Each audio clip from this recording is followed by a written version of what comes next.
Hello everyone, दीपक technical classes पे आप लोगों का स्वागत करता हूं। जैसा कि मैं पहले आप लोग को सिलेबस के बारे में बता चुका हूं कि स्टील स्ट्रक्चर में क्या क्या पढ़ना है डिप्लोमा 5th सेमेस्टर में, तो ये तो हो गया। तो उस दिन तो मैंने इसके बारे में डिस्कस किया था। तो आज मैं फर्स्ट यूनिट स्टार्ट कर रहा हूँ। तो यूनिट जो है अपना वो इंट्रोडक्शन यूनिट है। तो इंट्रोडक्शन यूनिट से पहले हम लोग कुछ डिफरेंस पहले देख लेते हैं कि स्टील स्ट्रक्चर आखिर क्यों यूज करते हैं, कितने टाइप के स्ट्रक्चर हम लोग सिविल इंजीनियरिंग के दुनिया में बनाते हैं। इसमें थोड़ी सी डिफरेंस पता चले, क्योंकि देखिए जनरली आप लोगों ने स्टील स्ट्रक्चर देखा जरूर है लेकिन ज़्यादा नहीं देखा, लेकिन आरसीसी ज़्यादा देखा। तो पहले आरसीसी से कंपेयर कर लेते हैं, क्योंकि ये क्वेश्चन आपके यूनिवर्सिटी के एग्जाम में भी आ सकते हैं। क्योंकि सबसे बड़ी बात मैं आपको बता दूं कि जनरली यूनिवर्सिटी में ऐसा होता है आरसीसी पहले पढ़ना होता है, स्टील बाद में, लेकिन यहाँ पे कुछ अलग है। फिर भी कोई दिक्कत नहीं, अपन पहले आरसीसी से देख लेते हैं। आरसीसी इसलिए हम आरसीसी को से कंपेयर कर रहे हैं क्योंकि देखिए स्ट्रक्चर अपने पास सिविल इंजीनियरिंग के दुनिया में दो ही टाइप के बेसिकली बनते हैं। बनने के लिए तो बहुत सारे टाइप के बना सकते हैं, आप टिम्बर स्ट्रक्चर भी बना सकते हैं, लेकिन जनरली जो ये किया जाता है, मतलब कि अलाउ किया जाता है, आरसीसी और स्टील स्ट्रक्चर अलाउ किया जाता है। ठीक है, तो आरसीसी और स्टील स्ट्रक्चर के बीच में डिफरेंस हम लोग कुछ देख लेते हैं। क्योंकि देखिए आरसीसी जनरली आप लोगों ने सबने देखा है, लेकिन स्टील स्ट्रक्चर हर एक जगह आपको नहीं मिलेगा, लेकिन आरसीसी आपको हर एक जगह मिलेगा। जिस घर में आप रहते हैं वो भी एक आरसीसी स्ट्रक्चर है। ठीक है, तो पहले मैं आरसीसी और स्टील के बीच में कंपेयर कर ले रहे हैं। तो आरसीसी के बारे में पहले मैं देख ले रहा हूँ कि आरसीसी होता क्या है।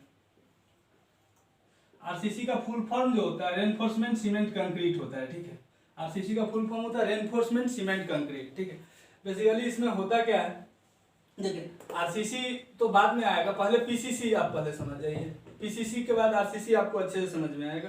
पीसीसी का फुल फॉर्म होता है प्लेन सीमेंट कंक्रीट। ठीक है, प्लेन सीमेंट कंक्रीट का अगर बात किया जाए तो देखिए प्लेन सीमेंट कंक्रीट का अगर बात किया जाए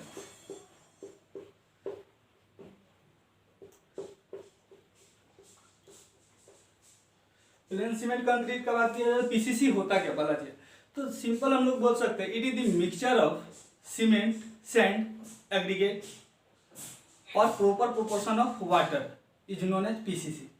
अब प्रॉब्लम यह है कि पीसीसी है तो सर पीसीसी और आरसीसी में अंतर क्या है, पहले तो ये जान जाए। ठीक है, तो देखिए पीसीसी और आरसीसी में बेसिक अंतर ये है कि देखिए पीसीसी जो है कंक्रीट का मान के चलिए एक ब्लॉक है। कंक्रीट का ब्लॉक में अगर बात किया जाए तो कंप्रेसिव लोड तो ये बहुत ही ज्यादा लेता है, लेकिन टेंसाइल लोड नहीं लेता। नहीं समझ में आपको, ये देखिए जैसे ये एक ब्लॉक है तो मान के चलिए एग्जांपल ले लीजिए, आप रूफ ले लीजिए। रूफ का अगर बात किया जाए तो यहाँ से कुछ लोड लगा रहे, तो कुछ लोड तो मान के चलिए ये अपना बीम कॉलम ले लेंगे। बाकी बात लोड अगर बात किया जाए तो बीच में भी तो कुछ लोड लाएंगे, क्योंकि पूरे बीच सब जगह मतलब कि पूरे पोर्शन में तो नहीं अपन ये कॉलम और बीम लगाएंगे ना, मिडिल पोर्शन में तो नहीं लगाएंगे। तो वहां पे अगर ड्यू टू लोड के कारण कुछ क्या होगा, ड्यू टू लोड के कारण यहाँ पे कुछ क्या होगा, टेंशन आएगा स्ट्रक्चर में। जब टेंशन आएगा स्ट्रक्चर में तो जिसके कारण हम लोग को स्टील प्रोवाइड करना पड़ता है, और वही जो स्टील होता है तो उसी के कारण इसका नाम पड़ जाता है आरसीसी पड़ जाता है। क्योंकि एक्स्ट्रा आर का अर्थ ही होता है रेनफोर्समेंट मतलब अगर बात किया जाए रेनफोर्समेंट बेसिकली जो आया है वो अमेरिकन सोल्जर ने एक टाइम में यूज किया था। वहां पे क्या हुआ था कि ये वहां पे ये यूएसए के आर्मी जब आपस में लड़ाई कर रहे थे तो उसे कुछ एक्स्ट्रा फोर्स की नीड पड़ा, और जब एक्स्ट्रा फोर्स की नीड पड़ा तो इसके लिए उन्होंने डिमांड किया अपने हेडक्वार्टर में, आर्मी हेडक्वार्टर जो भी रहा होगा वहां पे उन्होंने डिमांड किया था कि हमें कुछ एक्स्ट्रा रेनफोर्समेंट चाहिए। रेनफोर्समेंट मतलब एक्स्ट्रा ताकत। तो वही ये पीसीसी के अंदर जो एक्स्ट्रा ताकत लगा देते हैं जिसको रेनफोर्समेंट बोला जाता है। Reinforcement is nothing but still. ठीक है, तो इसके कारण ये आरसीसी आ जाता है। ठीक है, इसके अंदर मैं डिटेल तो नहीं आऊंगा क्योंकि आरसीसी अपने को पढ़ना नहीं है। तो ये हो गया अपना आरसीसी का लफड़ा। अब आप पूछिएगा कि आरसीसी और स्टील का यहाँ से मतलब कि ये क्या है, कंपेयर कहते हैं कि बेसिकली यहाँ पे भी स्टील आ रहा, तो जानना तो जरूरत था। तो अब ये प्रॉब्लम ये आ रही है कि स्टील सर ये जो स्टील जो यूज कर रहे हैं क्यों कर रहे हैं, स्टील इसलिए यूज कर रहे हैं ये यहाँ पे सीमेंट कंक्रीट में भी, क्योंकि स्टील के अंदर कंप्रेसिव स्ट्रेंथ और टेंसाइल स्ट्रेंथ दोनों ज्यादा होता है। ठीक है, इसलिए अपन लोग स्टील यूज करते हैं। ठीक है, तो ये हो गया। अब ये तो हो गया स्टील के अंदर जो डिटेल अपन आएंगे, उससे पहले अपन आरसीसी और स्टील के बीच में कुछ डिफरेंस देख लेते हैं, क्या क्या डिफरेंस होता है। जैसे देखिए एक तरफ हम लोग लिख दे रहे हैं आरसीसी, दूसरे तरफ लिख दे रहे हैं स्टील।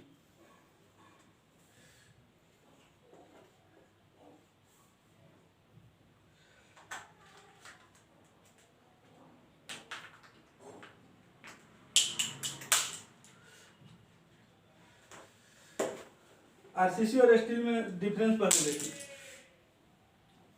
एक तरफ हो गया ये आरसीसी, दूसरी तरफ हो गया स्टील। देखिए आरसीसी का बात किया जाए तो पहला तो मटेरियल का, अगर मटेरियल के बिहाफ पे अगर देखा जाए तो मटेरियल के बिहाफ पे हम लोग ऐसा बोल सकते हैं कि मटेरियल जो होता है तो आरसीसी बनता है किस चीज का है, तो आरसीसी अगर बनने की बात किया जाए तो आरसीसी बेसिकली किस चीज से बनता है, सीमेंट पीसीसी से बनता है, और साथ में क्या होता है स्टील प्रोवाइड किया जाता है। लेकिन स्टील की अगर बात किया जाए तो स्टील बेसिकली क्या होता है, सिर्फ स्टील से ही बना जाता है। डिफरेंट टाइप का सेक्शन होता है, अवेलेबल होता है मार्केट में, जो मैंने ऑलरेडी पिछले क्लास में डिस्कस कर चुका हूँ कि पिछले ये मतलब कि क्या होता है, मैकेनिकल इंजीनियर अपने को ऑलरेडी सेक्शन डिजाइन करके देता है डिफरेंट टाइप का, ठीक है। तो उसके बिहार पे हम लोग क्या करते हैं, यहाँ पे स्टील का करते हैं। तो मटेरियल का अगर बात किया जाए तो मटेरियल के बिहार पे क्या होगा, आरसीसी में क्या होगा, पीसीसी मतलब कि cement concrete plus steel provide किया जाएगा। स्टील में क्या ओनली फॉर स्टील प्रोवाइड किया जाएगा, ठीक है। तो हो गया पहला प्लास्टिक ये मटेरियल के बिहाफ पे ये। अगला बात किया जाए सेल्फ वेट बात किया जाए तो सेल्फ वेट के बिहाफ पे अगर देखा जाए तो देखिए आरसीसी का सेक्शन जो होता है मोटा मोटा होता है, ठीक है। और मोटा मोटा सेक्शन होने का क्या होता है कि इसका सेल्फ वेट भी ज्यादा होता है। पहला क्या हो गया ये सीसी प्लस स्टील का बना होता है मटेरियल के बिहाफ पे, ठीक है। पहला मटेरियल है अपना,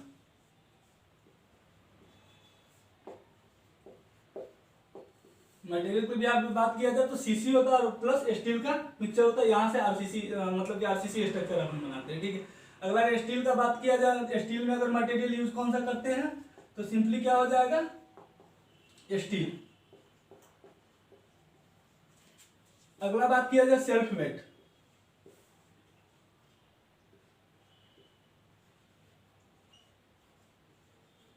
सेल्फ वेट के भी आप अगर बात किया जाए तो आरसीसी का जो सेक्शन होता है मोटा मोटा होता है और मतलब कि इसके कारण इसका सेल्फ वेट भी ज्यादा होता है, ठीक है। सेल्फ वेट इसका क्या होता है ज्यादा होता है। अब आप पूछिएगा सेल्फ वेट क्या होता है, स्ट्रक्चर के खुद का load is known as self weight. नहीं समझ में आया, जैसे देखिए ये सपोज दैट स्ट्रक्चर है तो इस पे लोड लगेगा, वो तो लगेगा, वो तो बात की बात है, लेकिन इस सेक्शन का भी तो कुछ अपना कुछ है, या सेक्शन का भी तो कुछ अपना लोड है। तो ये हो गया अपना सेल्फ वेट। तो बात किया जाए तो आरसीसी का ज्यादा होता है कंपैरेटिवली किसका, स्टील का, ठीक है। और इसका सेल्फ वेट क्या होता है कम होता है।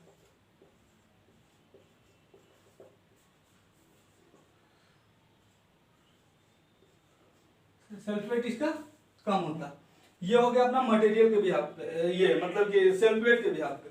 अगला बात किया जाए तो फाउंडेशन, देखिए जनरली क्या होता है आरसीसी के अंदर ये फाउंडेशन प्रोवाइड किया जाता है, आरसीसी के अंदर फाउंडेशन प्रोवाइड किया जाता है, लेकिन स्टील के अंदर फाउंडेशन प्रोवाइड नहीं किया जाता।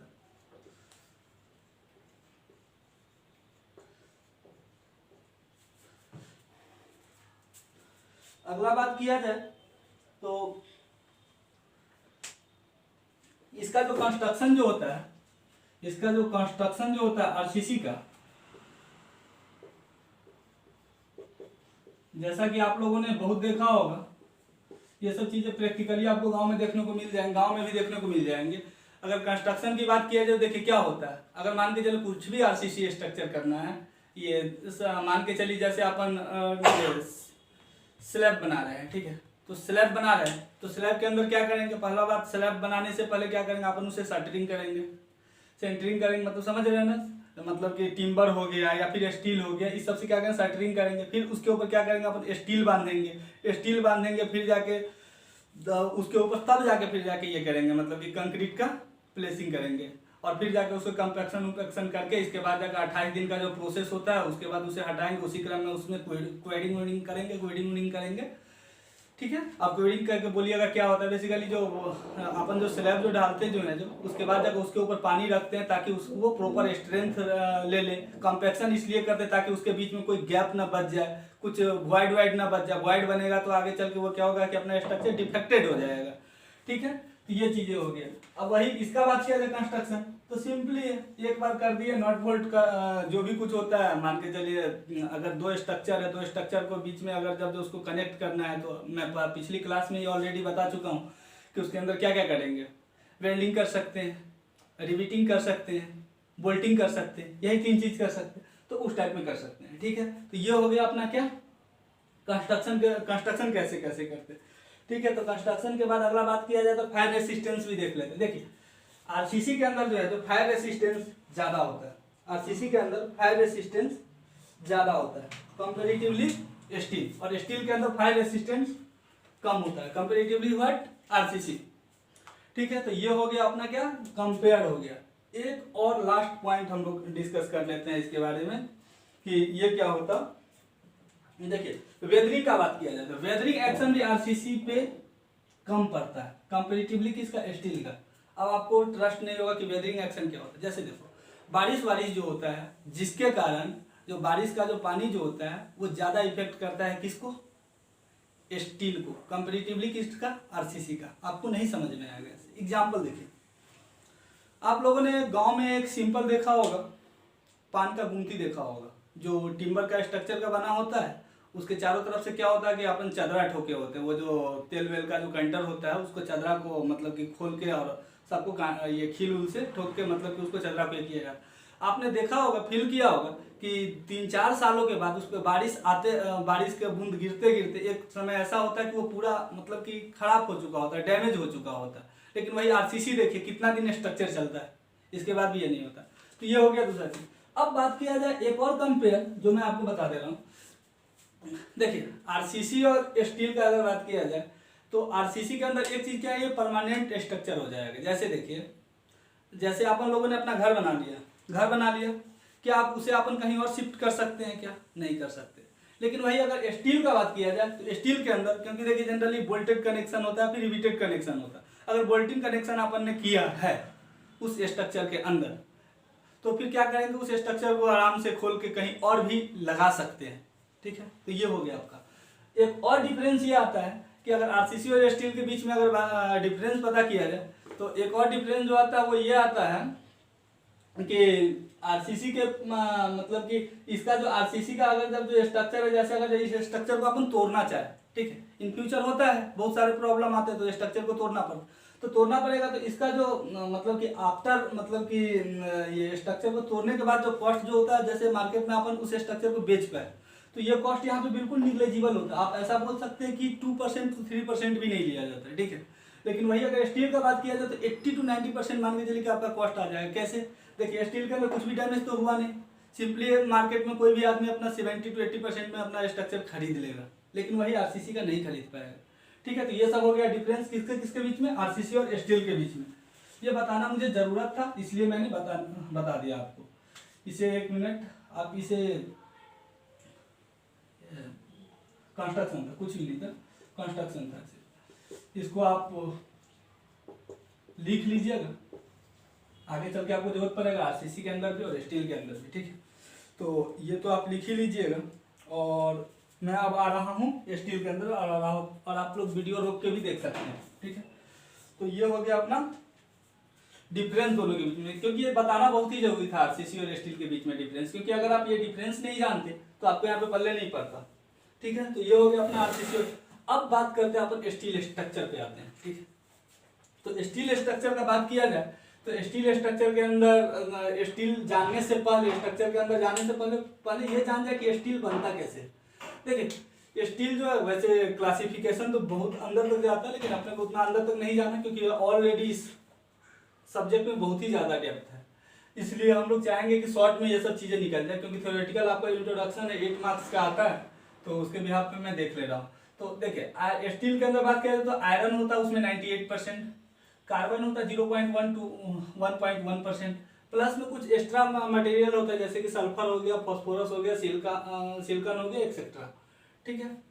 ये हो गया। अब देखिए स्टेनलेस स्टील का बात करें। स्टेनलेस स्टील मैं आपको पहले बता दे रहा हूँ स्टेनलेस स्टील क्या होता है। आप लोगों ने देखा ही होगा, जैसे आप लोग के पास एक स्केल होता है जो स्टील का जो होता है, उस पर देखिएगा पढ़ के, उस पर लिखा होता है स्टेनलेस स्टील, ठीक है। तो मैं उसी स्टेनलेस स्टील का बात कर रहा हूँ। तो स्टेनलेस स्टील की अगर बात किया जाए तो इसमें स्टील का परसेंटेज होता है कितना, 74%। अब मैं स्टील बता चुका हूँ यहाँ पे ऑलरेडी कि स्टील क्या क्या होता है, iron plus carbon plus sulphur phosphorus silicon plus ये एक्सेट्रा मटेरियल का क्या होता है, मिक्सचर होता है स्टील, ठीक है। और यहाँ पे मैंने सिंपली स्टील लिख दिया, तो स्टील मतलब क्या समझिएगा, ये पूरा पार्ट, ठीक है, ये पूरा पार्ट समझिएगा स्टील का मतलब, ठीक है।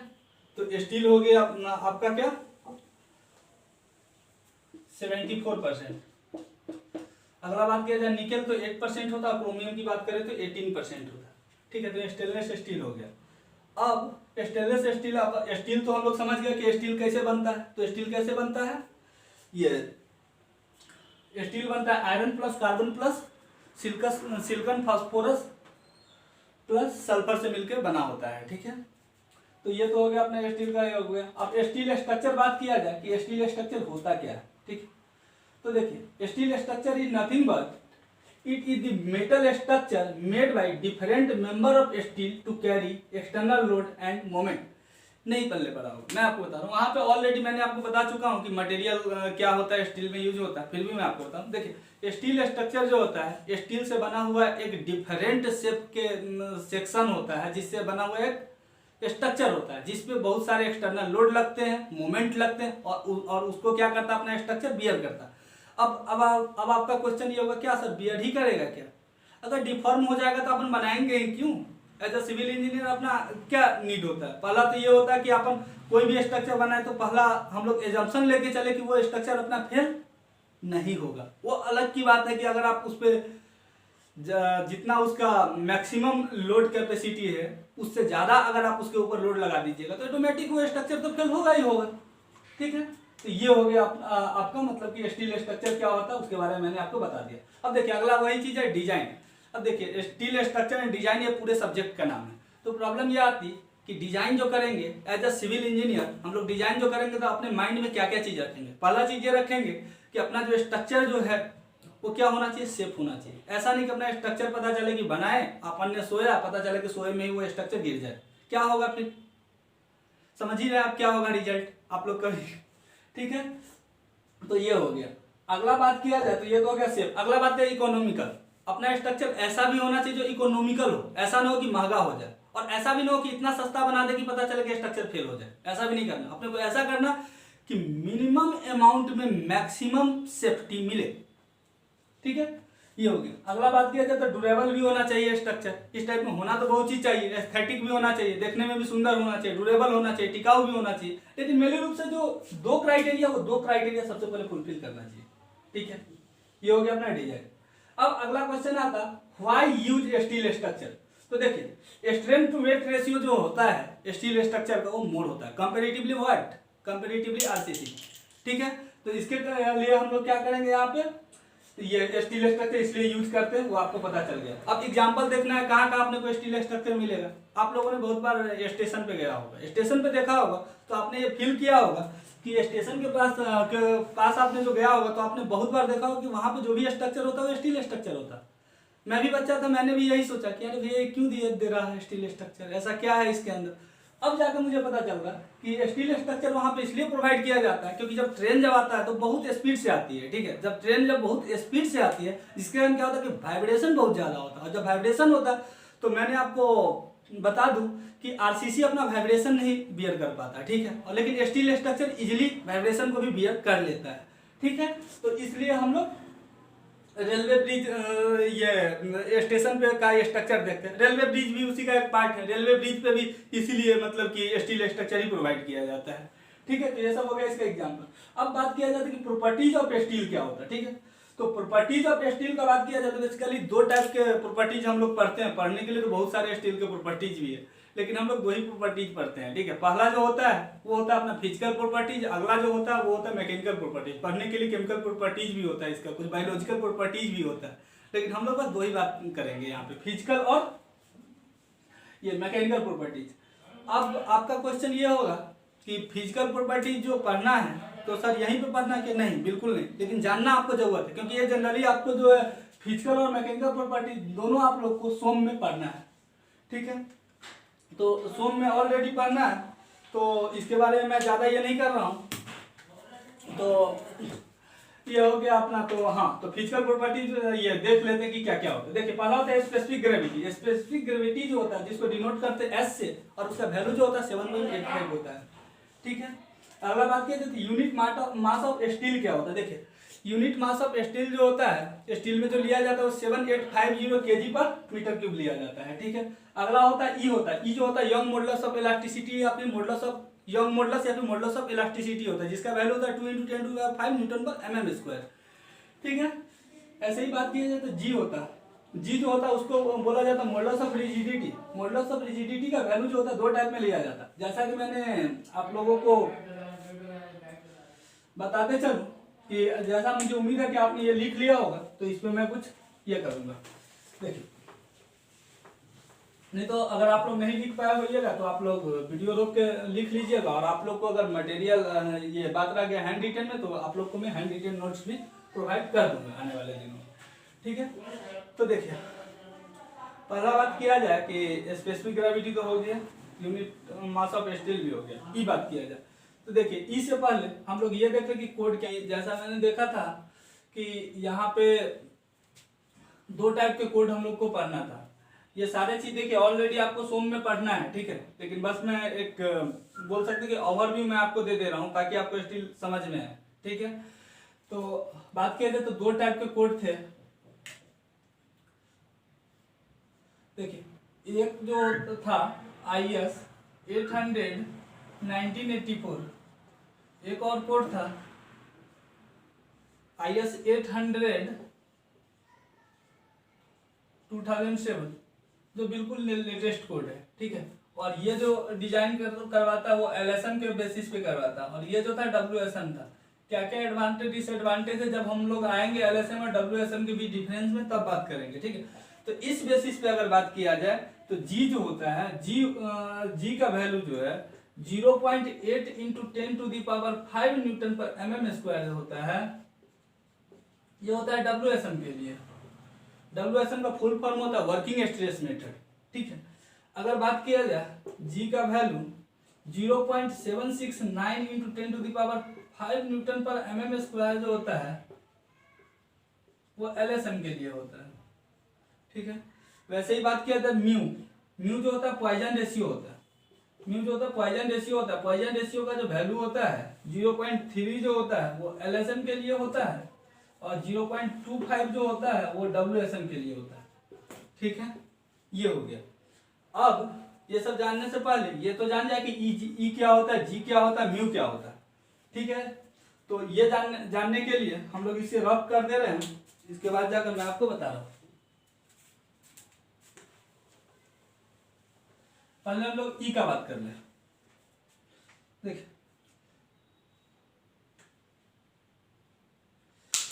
ई जो होता है, ई से पहले हम लोग एक हुक्स लॉ जान जाए। हुक्स लॉ ने क्या बोला था?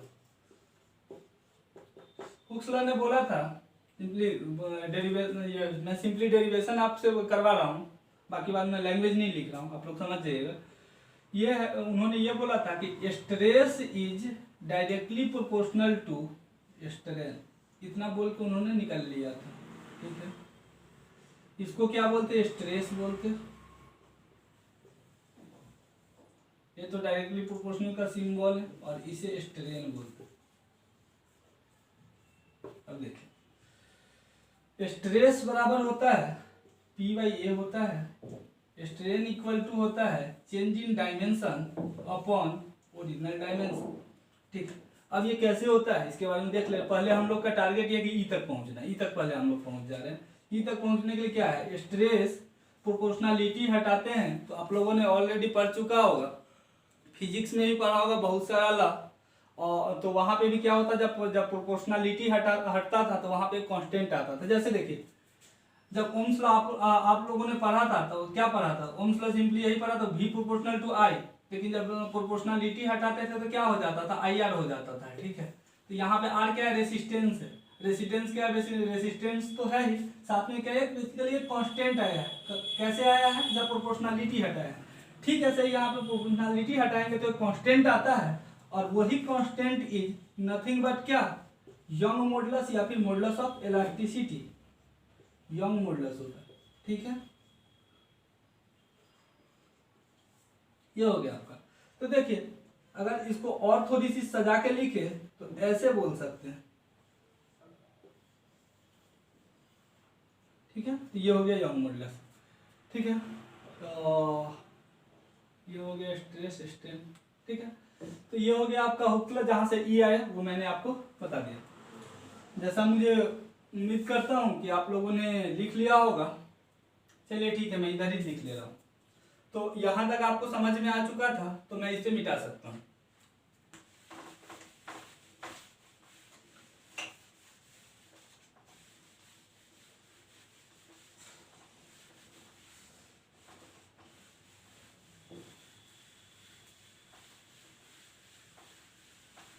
देखिए अगला है आपका जी।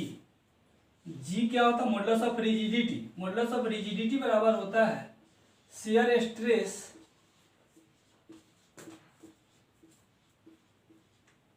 To the shear strain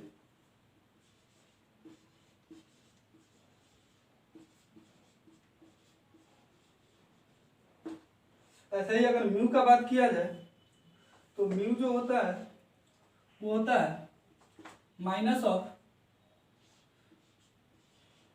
lateral strain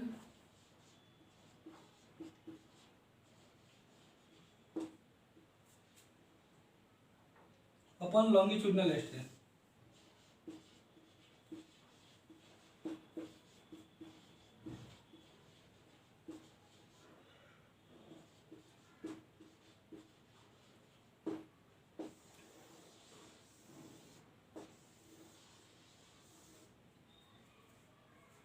अब आपका क्वेश्चन होगा इसका यूनिट क्या होगा? तो देखिए इसका यूनिट लेस होगा, क्योंकि देखिए ऊपर भी स्ट्रेन है नीचे भी स्ट्रेन है, तो स्ट्रेन स्ट्रेन कैंसिल आउट हो जाता है, तो इसलिए म्यू को यूनिट लेस क्वांटिटी बोला जाता है। ठीक है, यहां तक हो गया आपका ये physical properties of material.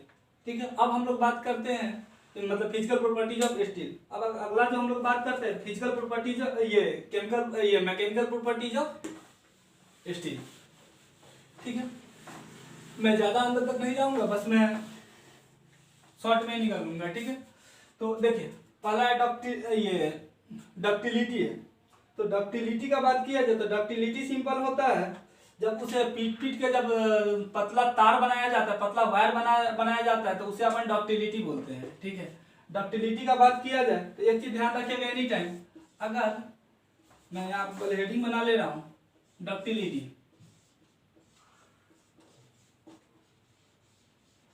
Ductility का बात किया जाए तो कार्बन कंटेंट, जब अपन कार्बन कंटेंट बढ़ाते हैं तो डक्टिलिटी डिक्रीज करता है, मतलब घटता है, लिटी डिक्रीज करता है। ठीक है, तो ये हो गया अपना। अगला बात करते हैं कि hardness.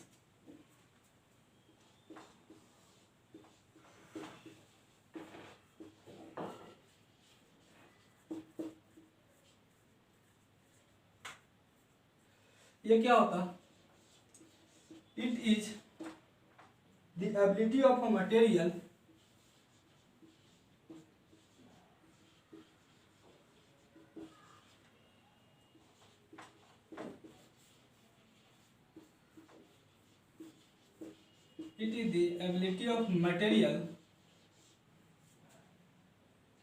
to resist surface abrasion।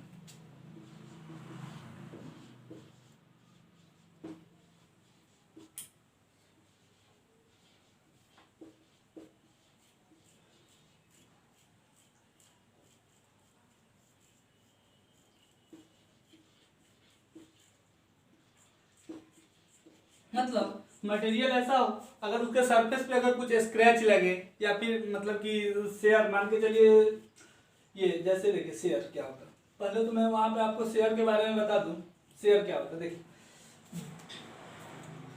अगर मान के चलिए ये एक बॉडी है और एक बॉडी ये, दोनों जब आपस में बिल्कुल एक दूसरे के पैरेलल चले तो यहाँ पे जो फोर्स लगता है वो तो फ्रिक्शन लगता ही है। फ्रिक्शन तो होगा ही जब दोनों आपस में सटके चलेगा, तो और साथ में वहां पे जो फोर्स जो एक्ट जो करता है वो शेयर फोर्स एक्ट करता है। ठीक है, तो ये हो गया। तो हार्डनेस जो बेसिकली क्या होता है, ऐसा मटेरियल में जब भी अगर कोई भी स्क्रैच लगे तो मटेरियल सिंपली क्या हो कि अपना डिफॉर्म ना हो, कुछ भी उसके अंदर एक्स्ट्रा कुछ डिफॉर्मेशन ना आए, तो वो हार्डनेस होना चाहिए उसके अंदर, स्टील स्ट्रक्चर के अंदर। ठीक है, तो ये अपना हो गया हार्डनेस। इसको चेक करने का तरीका होता है ब्रिनल हार्डनेस टेस्ट होता है। ठीक है,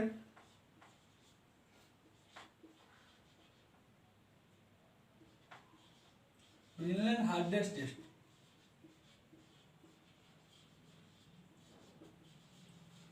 ब्रिनल हार्डनेस टेस्ट नंबर बराबर होता है P upon pi D by 2 D minus capital D का स्क्वायर माइनस स्मॉल डी का स्क्वायर। ये होता है ब्रिनल हार्डनेस टेस्ट। ठीक है, मतलब ये आपकी नंबर ब्रिनल हार्डनेस नंबर। ठीक है, आप लोग ये कर लीजिएगा, प्रोनाउंसिएशन थोड़ी सी अच्छे से नहीं हो पा रहा। ठीक है, तो ये हो गया आपका, ये हो गया। अब इसमें बात किया जाए पी क्या होता है, पी सिंपली होता है मतलब कि लोड होता है। डी का बात किया जाए तो डायमीटर होता है, एक होता है डायमीटर ऑफ स्टील बॉल होता है, अगला डायमीटर ऑफ इंडेंट होता है। स्मॉल डी जो होता है डायमीटर ऑफ इंडेंट होता है, और ये कैपिटल डी जो होता है डायमीटर ऑफ स्टील बॉल होता है। ठीक है, तो ये हो गया आपका हार्डनेस तक आपका खत्म हो गया। अगला बात करें कि मैलिबिलिटी क्या होता। देखिए ऐसा, मुझे उम्मीद है कि आपने ये लिख लिया होगा, तो मैं इसे मिटा रहा हूं। अगर मैलिबिलिटी की बात किया जाए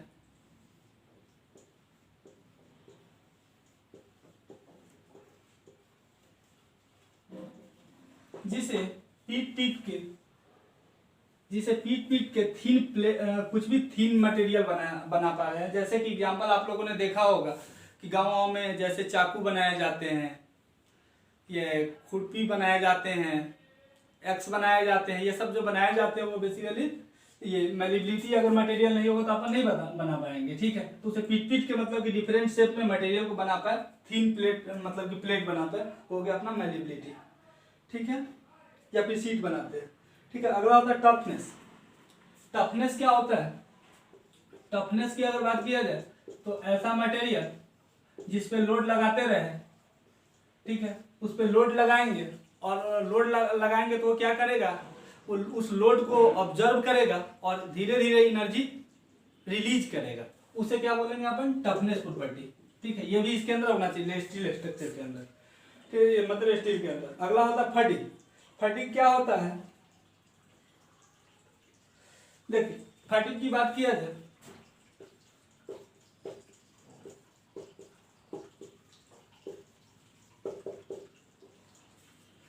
फटीग का अगर बात किया जाए तो कोई भी मटेरियल मतलब क्या होता है कि जैसे जैसे उसको यूज हम लोग करते हैं तो वैसे वैसे उसका स्ट्रेंथ घटते जाता है। ठीक है, तो वो हो गया अपना फटीग प्रॉपर्टी। तो वो भी होना चाहिए, बियर करने का उसके अंदर कैपेसिटी होना चाहिए। अगला होता है क्रीप।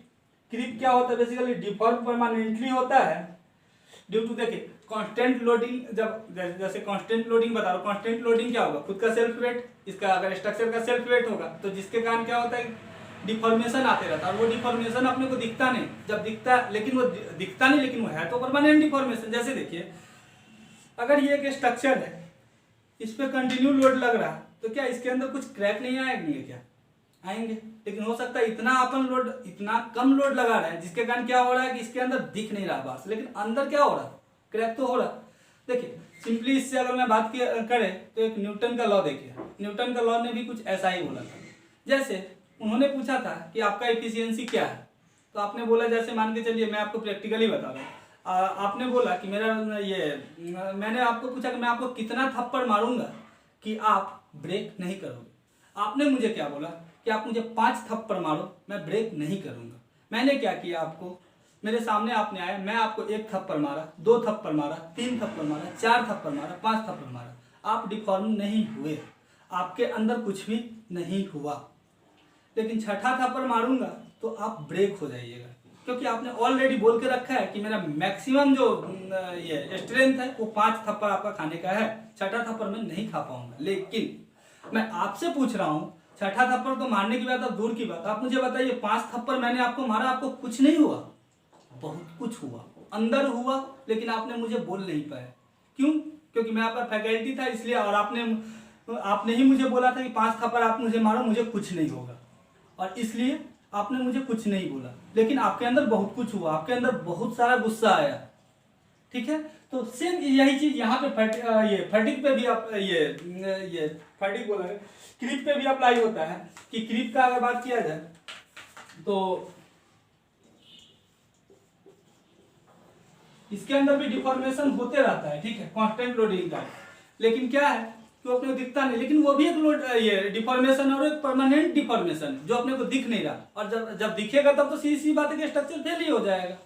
आप बोल सकते हैं, जैसे मान के चलिए एक स्ट्रक्चर है, इसके अंदर क्रैक आ गया, तो सीधी सी बात है कि कभी भी गिर सकता है।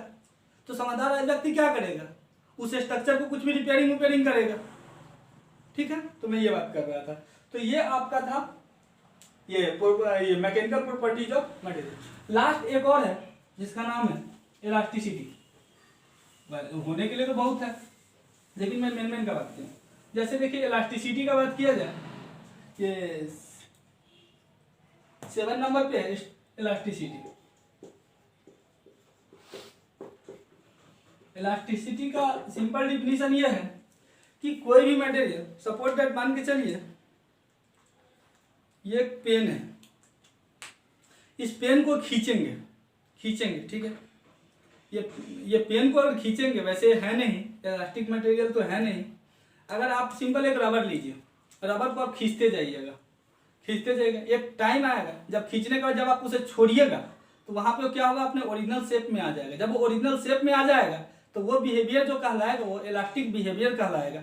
और उसी को अगर आप उसका मतलब कि मैक्सिमम अमाउंट पे हिट कर दीजिएगा, मतलब मैक्सिमम अमाउंट पे अगर आप उसे खींच दिए, मतलब मान के चलिए इसका मतलब कि ये मैक्सिमम उसका कैपेसिटी है, आपने क्या किया, यहाँ तक खींच दिया, क्या होगा आपको मटेरियल, अब आप लोड तो छोड़ दीजिएगा, लेकिन क्या होगा, अपना ओरिजिनल शेप नहीं ले पाएगा, जिसे बोला जाता है प्लास्टिसिटी, ठीक है। इलास्टिसिटी और प्लास्टिसिटी आप लोगों को समझ में आ गया, और ये मटेरियल बेसिकली समझ में आप लोगों को आ गया, ठीक है। अब मैं एक डायग्राम दिखाऊंगा आपको, मुझे उम्मीद है कि आप लोगों ने ये लिख चुका होगा, तो मैं इस सारे को मिटा दे रहा हूँ।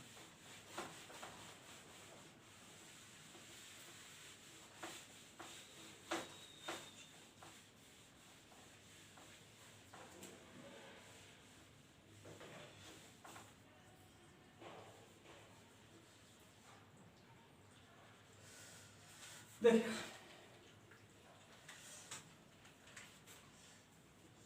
एक ये अपना है स्ट्रेस स्ट्रेन डायग्राम है, ठीक है। इस पे हम लोग स्टील को दिखा रहे हैं, ठीक है।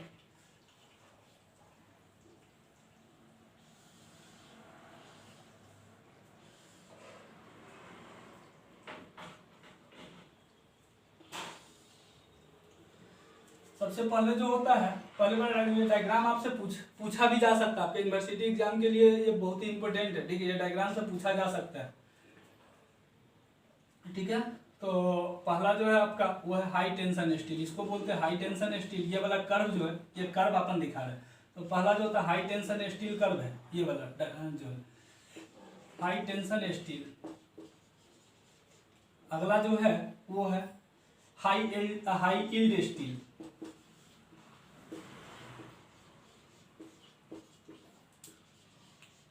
अगला जो है वो है माइल्ड स्टील।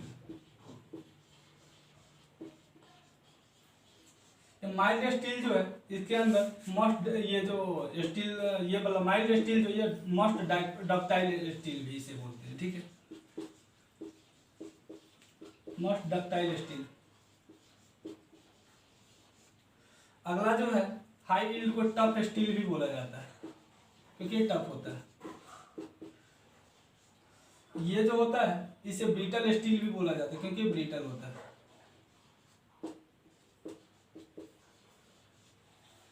ठीक है। तो ये हो गया आपका बेसिक। अब मैं WSM और LSM में घुसूंगा सीधे, क्योंकि मैं यहाँ तक पढ़ा दिया हूँ। इससे पहले मैं प्रॉपर्टीज हो गया, मैं आपको एक काम कर रहा हूँ, इससे पहले वेरियस टाइप्स ऑफ ये सेक्शन बता दे रहा हूँ, ठीक है। आप लोग लिख लीजिए, तब तक में मैं 2 मिनट का मैं टाइम दे रहा हूँ, आप लोग लिख लीजिए।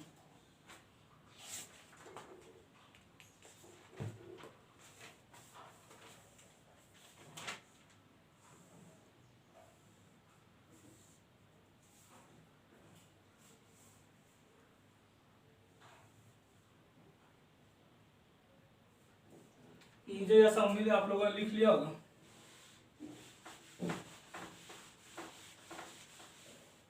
अगला हेडिंग हम लोग डाल रहे हैं various types of rolled section.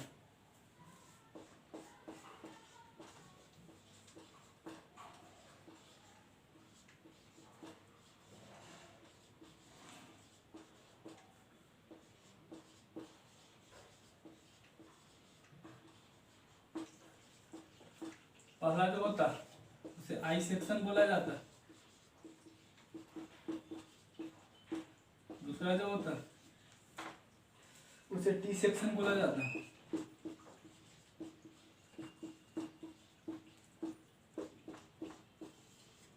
अगला जो होता है उसे चैनल सेक्शन बोला जाता है।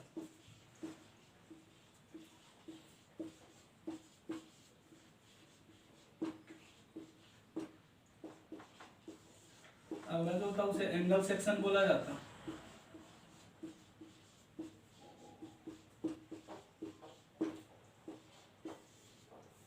अगला जो होता है उसे बार्स बोला जाता। अगला फ्लैट्स होता।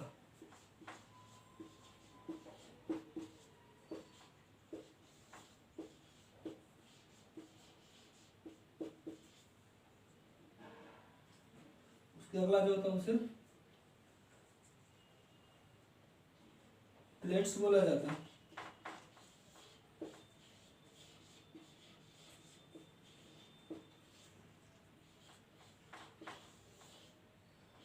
उसके अगला जो होता है उसे शीट्स बोला जाता है।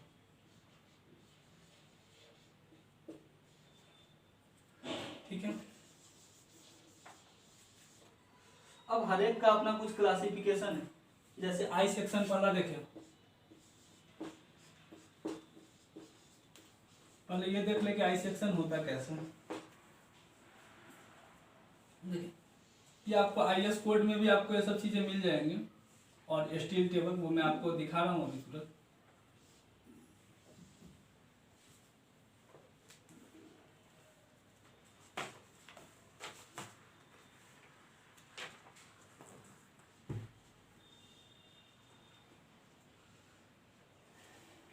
ऊपर वाले को जो बोलते हैं वो फ्लेंज बोलते हैं। इस वाले पोर्शन को जो बोलते हैं वो वेब बोलते हैं। ठीक है। आई सेक्शन में बात किया जाए तो इसके अंदर यहाँ पे बहुत सारे टाइप है। जैसे देखिए ISLB, IS का फुल फॉर्म होता है इंडियन स्टैंडर्ड, LB का होता है लाइट वेट भी। अगला वैसे ISMB, IS का होता है इंडियन स्टैंडर्ड, MB का होता है मीडियम वेट भी। वैसे ISWB, IS का तो इंडियन स्टैंडर्ड, WB का वाइड फ्लेंज बीम। ठीक है। वैसे ISHB, IS का तो इंडियन स्टैंडर्ड और HB का हेवी वेट बीम। ठीक है। तो ये हो गया आपको ये types of I beam. I section के अंदर इतने सारे हैं। वैसे ही टी के भी अंदर होंगे बहुत सारे, वैसे ही चैनल के अंदर भी होंगे, एंगल के अंदर भी होंगे, बहुत सारे होंगे। वो अपन नेक्स्ट क्लासेज में डिस्कस करेंगे। आज हम लोग कुछ मैं आपको कुछ इसके बारे में बता दे रहा हूँ कि देखिए IS 800 2007 है। इस कोड को आज आप लोग गूगल पे डालिएगा और गूगल पे डालने के बाद आप उसमें क्या कीजिएगा कि मतलब कि उसको डाउनलोड करके प्रिंट आउट करवा के रख लीजिए, क्योंकि ये आपको एग्जाम में भी अलाउ करता है। और जो भी अपन स्टील का स्ट्रक्चर डिजाइन करेंगे इसी के बेसिस पे करेंगे। ठीक है। वैसे WSN का भी यूज है, क्योंकि देखिए IS 800 1984 के अंदर जो कुछ एडवांस स्टील स्ट्रक्चर भी आपको पढ़ना पड़ेगा।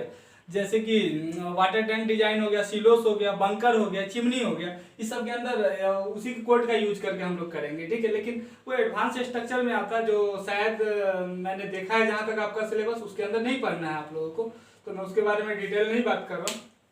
तो ये आप लोग कर लिए। दूसरा होता है कि स्टील टेबल होता है। स्टील टेबल जैसे देखिए आई सेक्शन दे देगा, कुछ उसका एरिया दे देगा, कुछ उसका एरिया दे देगा। अब आपसे वो पूछेगा कि इसका ये रेडियस ऑफ गाइडेशन क्या होगा, ये रेडियस ऑफ गाइडेशन हो गया, CG हो गया, सेंटर ऑफ ग्रेविटी हो गया, मोमेंट ऑफ इनर्शिया, ये सब क्या होगा।